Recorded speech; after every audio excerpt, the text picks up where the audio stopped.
संदीप सोनवणे, जिल्हा परिषद केंद्रीय प्राथमिक शाळा वाली, इयत्ता 7वी. आम्ही सलाम नमस्ते हे नाटक सादर करत आहोत. एकांकिका भाग क्रमांक 2. स्वप्नाली सखाराम सोरेरे ही सुधा मूर्तीचे पात्र सादर करत आहे. नमस्कार. समाधान शिवाजी थोरे हा शेख मोहम्मदचं पात्र सादर करत आहे. नमस्कार. अक्षरा दादाराव सोरेरे ही तबकसूनचे पात्र सादर करत आहे. नमस्कार. त्या ऑपरेशनचा खर्च भरपूर येणार होता. ती रक्कम जमा करण्यासाठी शेखची नक्कीच खूप धावपळ चालू असेल, तरी त्याने माझ्याकडे पैसे मागितले नव्हते. अनुभवाने मला बरंच काही शिकवले. आपल्या स्वतःच्या हिरेच्या पुढ्या पर्समध्ये लपवून गोरगरिबांसाठी निधी गोळा करायला आलेल्या बायकाही मी पाहिल्या आहेत.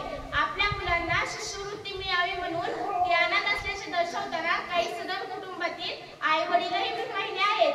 कितीतरी माणसे फाउंडेशन करून मदत पाठवून घेण्यासाठी आपल्या आईला निराधार ठरवून मोकळी होतात, हेही मी पाहिलं आहे. जर एखाद्या व्यक्तीला मदत लागली नाही तर तो आयुष्यातून उठेल असं ज्या कोणाबद्दल आम्हाला वाटते त्याला फाउंडेशन नक्की मदत करेल असा माझा नेहमीचा आग्रह असतो. मी शेखला फोन केला. शेख, तू मला एक सांग, ऑपरेशनच्या पैशाची काय व्यवस्था केली आहेस? मॅडम, मी जुबेदाचे व माझ्या बायकोचे सर्व दागिने विकले आहे. शिवाय बँकेकडूनही थोडं कर्ज घेतलं आहे. तू आम्हाला पैशाबद्दल का विचारलं नाहीस? मॅडम, मला तर निदान परवडते, पण माझ्यापेक्षा कित्येक लोक गरीब आहेत, त्यांना तुमच्या मदतीची जास्त गरज असावी. दुसऱ्या दिवशी मी त्याला हॉस्पिटलची सर्व कागदपत्रे घेऊन ऑफिसात बोलवलं. त्याला पुढे काही बोलायची संधीच दिली नाही. दुसऱ्या दिवशी सकाळी तो सगळे कागदपत्रे घेऊन ऑफिसात आला. मी सर्व कागदपत्रे नीट तपासून त्याला 50,000 रुपयांचा चेक लिहून दिला. त्याच्या चेहऱ्यावर आश्चर्य होतं.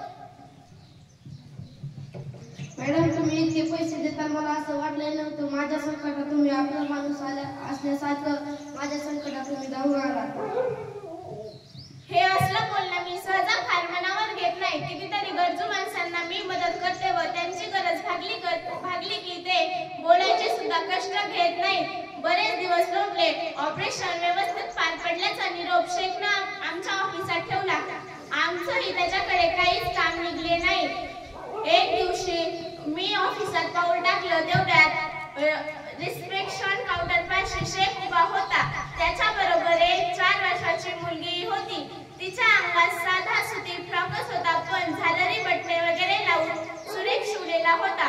तिच्या केसांना तेल लावून चापून चोपून पोनेटेल बांधली होती. शेखचा चेहरा दुःखी दिसत होता. शेख, भेटायची वगैरे वेळ दिली होतीस काय? सॉरी मॅडम, 2 आठवड्यापूर्वीच माझी बहीण जुबेदा गेली. तिला तुम्हाला भेटायची, सलाम नमस्ते करायची खूप इच्छा होती, पण अल्लानं तिला नेलं. ही तिची मुलगी.